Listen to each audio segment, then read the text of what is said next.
Okay, so Nigerian market is open for the final trading day of the week. The stock market is still around less than 1/10 of percent. Some of the big banks' earnings are also coming through, and the banks are making some early gains, such as Zenith Bank leading the trading day. Okay, let's get a bit of the global perspectives around the coronavirus and its impact on businesses around the world. Juliana Olayinka, my colleague from our London studios, is standing by to have this conversation. Juliana, it's been a very tough week. I'm seriously under the weather, so just manage whatever you can hear from me today. So it's not virus, so just take that, I don't know, confirmed case. So, but let's talk about how this story is coming out in the UK, with Sainsbury giving some warnings.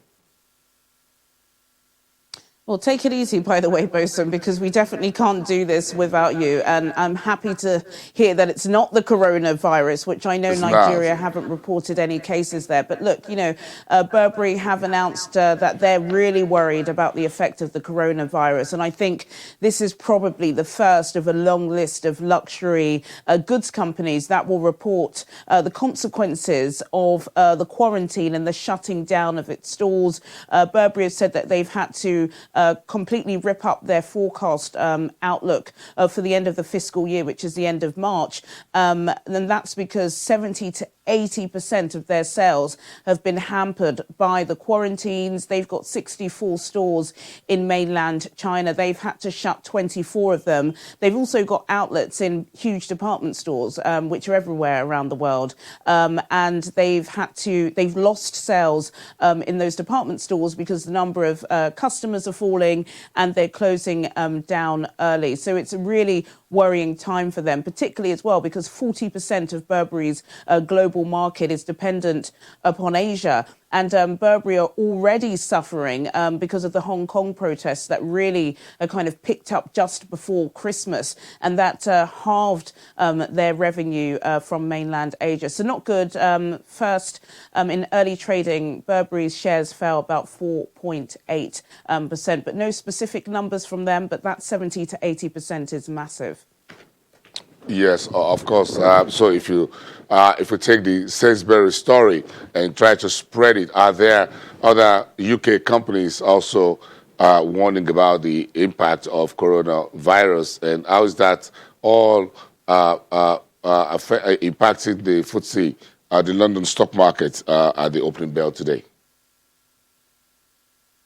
Well, the FTSE opened pretty sluggishly this morning. It's down about 12 points. Sterling is also down up 12 cents against the dollar, but it's still below that $1.30 mark. But look, the coronavirus is really affecting everything, not just the luxury goods market. It's also affecting the airline industry because, of course, there are so many planes, British Airways being one of them, that are not flying into mainland China at the moment. This is also extended into Hong Kong as well. Crude oil, we've seen some of the lowest levels in over a year related to the coronavirus. And there are small and large companies within the UK that are struggling. A lot of fashion brands, those high-level boutique fashion brands that have a lot of staff in China, they're complaining that they're just not able to get their goods. They're not able to get their staff to work, and that's having a big effect. There's also a massive company called Tulip Limited in the UK. They turn over about £1 billion annually. And what they do is they import pork in from China. Now, we know that the African swine fever has already had a massive effect on pigs and pork, but now as well, because there's just a massive backlog at the ports, that's really affecting them. So it's affecting a lot of industries, big and small, but the luxury goods and the airline manufacturers seem to be the people that are taking the brunt of the hit. Interesting. So if we try to conclude on the side of industrial production in the automobile sector, what's the news around the Jaguar Land Rover, and why they say they're closing some plants? Or is it the entire plants they're closing in the UK? Well, it's not, but it's quite a serious story. We're still waiting to hear from the trade unionists on this. But yes, Jaguar Land Rover have briefed their staff yesterday, and what we know is that within the next couple of weeks, they will be closing or minimising the production of two of their plants in the north of England. They released a statement yesterday saying that, they're still really committed and invested into manufacturing in the UK, but they have to put the long-term growth of the business first. And it was just not profitable for them to be producing so much here if they're not selling. Now, last year, sales were down 5.9%, which is about 500,000 cars for Jaguar Land Rover in the UK. Those were cars that were not sold, and that's compared to 2018. We also had the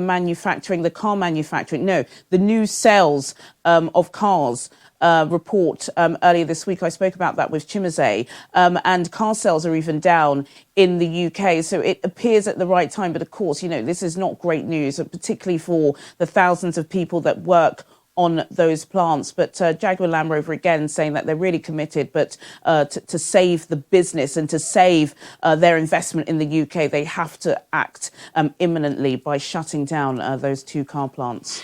Quite a lot happening within the business, corporate world and the marketplace. Any idea where the pound sterling is this morning, Juliana? Did you try to check that out?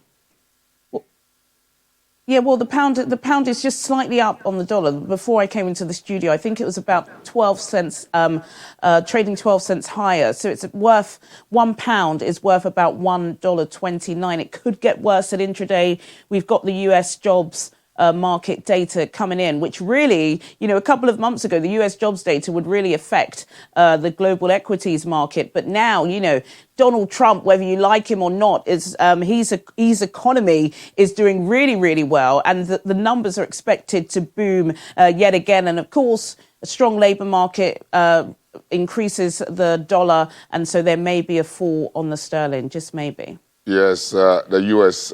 May likely add 164,000 jobs in January. That's the story. It's all early. We're going to get all that later. Thank you so much, Juliana, and do have a very great day. And, of course, at 1:30, maybe the U.S. jobs data will be out by then. You'll have a lot to chat to with Chimeze Obiwagu. Thank you so much, and see you next week. Yeah, get well soon, Bosun. I will. Thank you. I can use all the well wishes. Thank you. I appreciate that. Let's take a break, everyone. We're back in 2 minutes.